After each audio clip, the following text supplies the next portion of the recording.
The world's biggest oil lifeline is burning.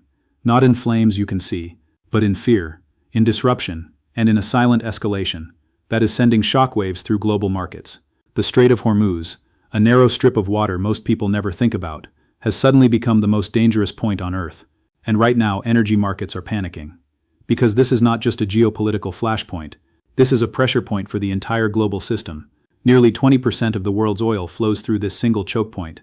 One route, one corridor, one vulnerability, and all it takes is a small disruption, a threat, a signal. Think about this: a $20,000 drone, a small naval skirmish, a temporary blockade. Any one of these can trigger a massive reaction in global oil prices. That's the David versus Goliath reality of modern conflict. Small actions, massive consequences. And that's why this matters. Because the global economy is built on the assumption that energy flows freely, that oil moves without interruption, that supply chains remain intact. But when that assumption breaks, everything else follows. Now let's go deeper. The Strait of Hormuz is not just important, it is critical. Around 17 to 20 million barrels of oil pass through it every single day. That's nearly a fifth of global consumption. Countries across Asia, Europe, and beyond depend on this flow. Now imagine even a partial disruption. Not a full closure, just uncertainty. Shipping slows, insurance costs spike, tankers reroute, and suddenly, supply tightens, markets react instantly, prices surge, because oil markets don't wait for actual shortages, they move on expectations, on fear. And right now, fear is rising. Now look at the contrast. On one side you have the most advanced naval forces in the world, carrier groups, surveillance systems, missile defenses. On the other side, you have asymmetric capabilities, fast boats, mines, drones, missiles, low-cost tools that can disrupt high-value systems. This is the vulnerability, because no matter how powerful a system is, it cannot fully eliminate risk in such a narrow strategic corridor. And that risk is now being priced into global markets. Now connect this to oil prices. As tensions rise, prices rise. Not because supply has already stopped, but because it might. This is the risk premium. And it spreads quickly. Now let's follow the chain reaction. Higher oil prices mean higher fuel costs. Higher fuel costs mean higher transportation costs.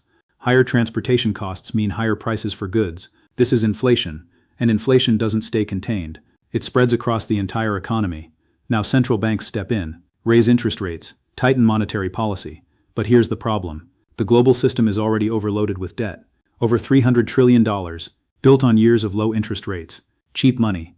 Now rates are rising, and that debt becomes harder to manage. This creates pressure on governments, on corporations, on households. This is the financial squeeze. Now move to markets. Stock markets have been supported by liquidity, cheap money. But higher rates reduce liquidity, and reduced liquidity exposes weakness.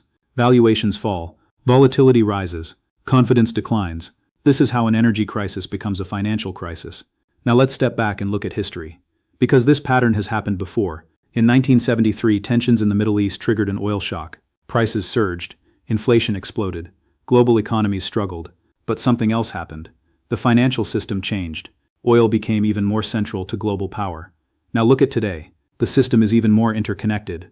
More debt, more complexity, which means more vulnerability. Now go even further back. Empires have always depended on secure resource flows. Rome depended on grain shipments, Britain on trade routes. The modern system depends on oil, and when those flows are threatened, power is challenged. This is the pattern. Now look at the present. The Strait of Hormuz is not just a geographic location. It is a strategic choke point, a pressure valve for the global economy. And right now, that valve is tightening. Now let's talk about the hidden forces behind this crisis. The first is resource control. Oil is not just energy, it is leverage. Control over supply routes means influence over global markets. The second is financial dependence. The entire system depends on stable energy prices. When that stability breaks, everything else becomes unstable. The third is technological asymmetry. Low-cost tools capable of high-impact disruption. Drones, mines, missiles, changing the nature of risk. Now combine these forces: geopolitical tension, financial vulnerability, technological disruption, and you get a system under extreme pressure. Now let's look forward. In the next 24 to 72 hours, markets will react to every signal, every headline, every movement in the region. Oil prices will be volatile, sudden spikes, sharp pullbacks, because uncertainty is high. But the real story is not short-term volatility, it's long-term impact. Because once a critical choke point becomes unstable, risk is permanently repriced. Shipping costs rise, insurance premiums increase, investment decisions change. This is structural, not temporary. Now consider the broader implications. Higher energy costs mean higher inflation. Higher inflation means tighter financial conditions. Tighter conditions mean slower growth. This is the chain reaction. And it doesn't stop at markets. It affects governments, budgets, stability, public sentiment. This is how economic stress becomes political stress. And political stress feeds back into the system. Now here's the most important point. The global system is already fragile. High debt, tightening liquidity, geopolitical tension. And now, a major energy risk is being added on top. This is the convergence, multiple pressures hitting at once. This is how crises begin. Now here's the final warning. The Strait of Hormuz crisis is not just about oil. It is about the stability of the entire global system. Because oil is the lifeline, and when the lifeline is threatened, everything connected to it is at risk. History shows us what happens next. Energy shocks often precede major global shifts. Economic crises, political realignments, sometimes even larger conflicts. The system doesn't collapse immediately. It destabilizes, then it shifts, then it resets. The only question is this: are we witnessing a temporary escalation, or the beginning of a crisis that will redefine global power, financial systems, and economic stability for years to come?